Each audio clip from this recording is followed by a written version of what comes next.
I wanted to bring you guys up to speed because it's a story that we've been following. It's a story that we've been tracking for the past couple days.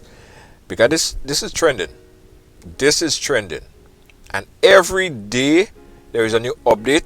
It sounds worse and worse and worse. Now, let me drag you guys back a little bit. This pastor, I'm not going to call his name.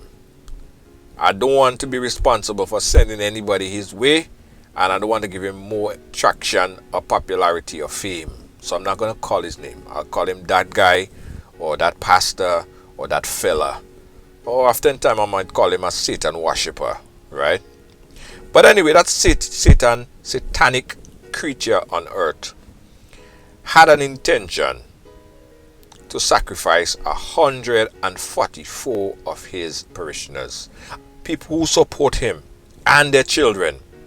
They all came into his ark based on some kind of brainwash ideology or theory that he been giving them and sinking into the head for the past couple days, weeks, months, years. I don't know. People somehow got influenced by this man, and it seemed like anything that he told them they were doing. We found out this man was so powerful in how he brainwashed some of his parishioners that some of them was taking out insurance policies and putting his name, taking out the family members on the insurance policies and adding his name, getting loans from the bank to pay this man. This man was so manipulative in people's mind. That is the kind of stuff that was happening. So, voice notes started to leak. A whole bunch of voice notes started to leak. Well, I don't know if it leaked or it just went out. But after all that was said and done, after all the information that circulated, after this man ordered, you could say, the brutal murder of a few of his churchgoers, people who pay into him, after a few died, the intention was to kill 144 people. The intention is very, very clear. You would think, and an average person would think, that everyone's eyes should be open up to this man, right? Not so. Of course, I'm good. I'm good because I'm alive and well, and God is able to carry through. But you don't tell me, or you can't answer for me, or you cannot stand before God for me. So allow me to make my decision. Me thank you for concern, but maybe the concern you have is not a good concern and is not a good advice. So therefore, me no want you sorry for me. I mean, I want you tell me what you believe in or who you believe in or who you trust, because every man have to stand before God and give account for their own sin and their own judgment. So you can't be a judge, neither for me, for bishop, nor nobody. So therefore, work your own salvation out with fear and trembling and leave God people alone and mind your own business. That's all me have to say, because the Bible teach you and say, touch not the Lord anointed, doing profit no harm. And if you don't know and understand, you leave it alone, because only in this world, but you still don't understand the world you live in. So therefore, you need to go down and ask God to open your eyes, and we soon see what take place. People are still defending this man and what he stands for.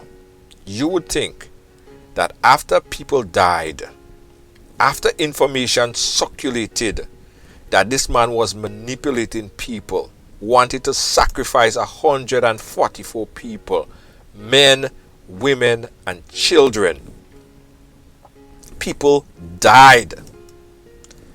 People, however, are still supporting him.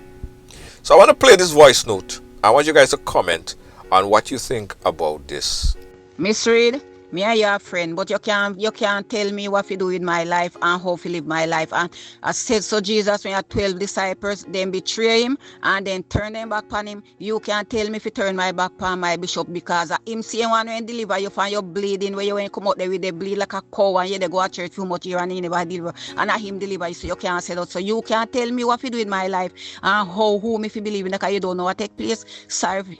This disappoint you, but I'm so sorry. Goodbye. This is how his supporters still look at him and fight down anyone who actually would tell them the truth about this man. Now everyone have their reason to support whoever they want to support.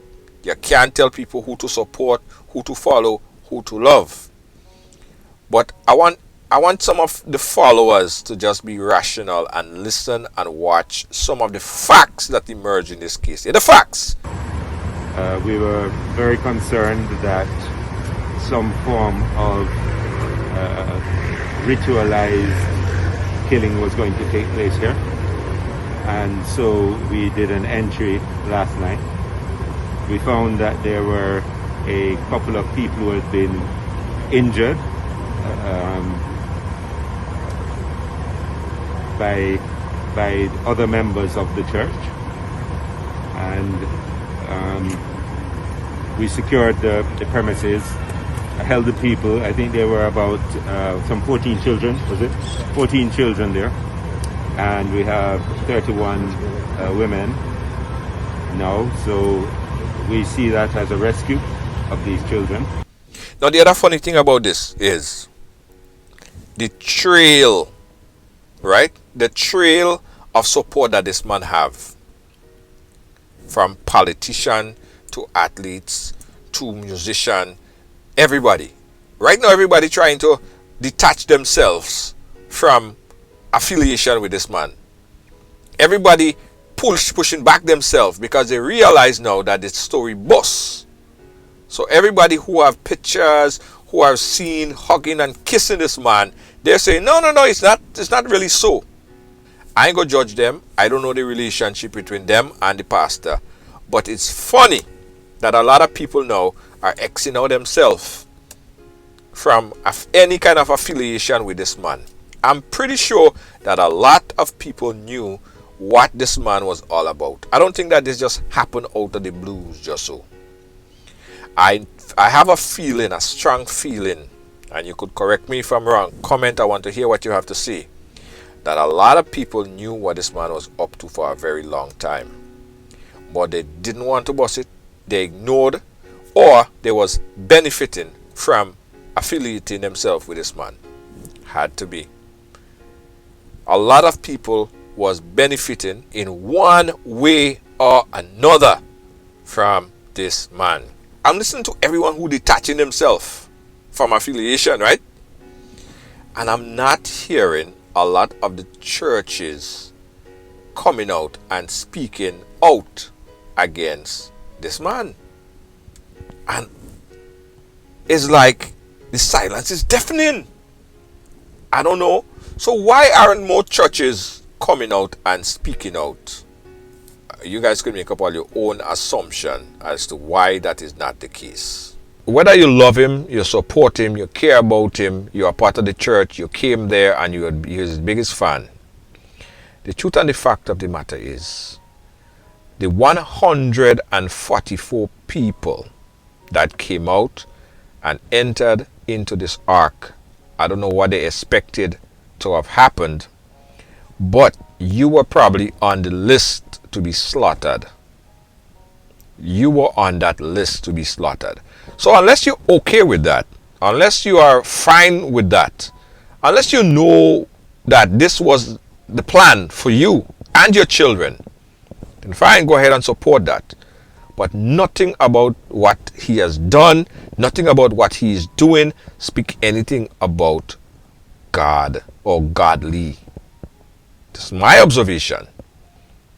Nothing about what this man preach is about, a lot of times, from what I've seen and observed, a lot of things that he's speaking about is not from the Bible.